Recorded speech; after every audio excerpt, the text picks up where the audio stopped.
Olá, gente, bom dia. Nossa aula de hoje é de ciências. Hoje nós vamos tratar de outro assunto. Vamos falar de relações ecológicas.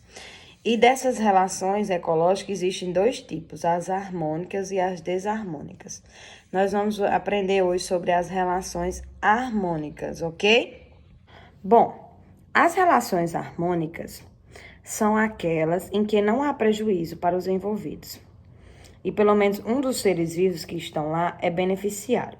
A primeira que nós vamos conhecer dessas relações harmônicas é a sociedade.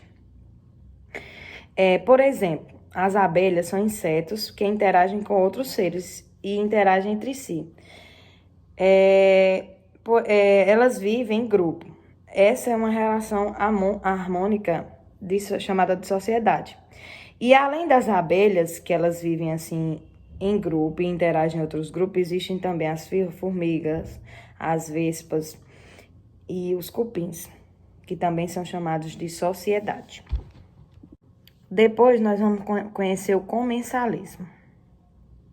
No comensalismo é diferente, somente um ser vivo ele se beneficia, enquanto o outro não é beneficiado, ele é prejudicado.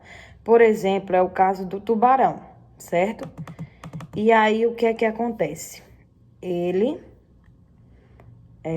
se alimenta de outros peixes, então somente ele se beneficia. Também existe a relação harmônica, chamada de protocooperação. Nesse caso, os indivíduos eles se beneficiam, certo? Os dois se beneficiam, como ocorre no caso do paguro, que é um tipo de caranguejo, e a anemona do mar. Então, todos os dois se beneficiam. No caso da anemona do mar, ela oferece proteção ao paguro contra o predador, pois apresenta substâncias que queimam. E, por outro lado, utiliza o paguro como meio de transporte. Então, um se beneficia do outro, ok? Depois vem o mutualismo. Nessa associação, os seres vivos são obrigatórios. Por exemplo, os líquens, que são organismos que resultam da associação entre fungos e algas, eles absorvem umidades de sais minerais. Então, ele é obrigado a absorver essas umidades de sais minerais, que são utilizados pelas algas.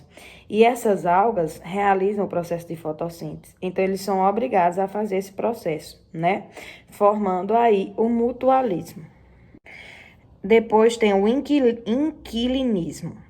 Um indivíduo é beneficiado, enquanto o outro não é.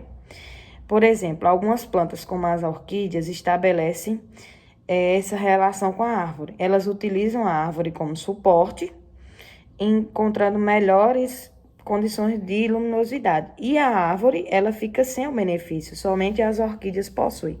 Nesse caso, acontece a relação harmônica chamada de inquilinismo.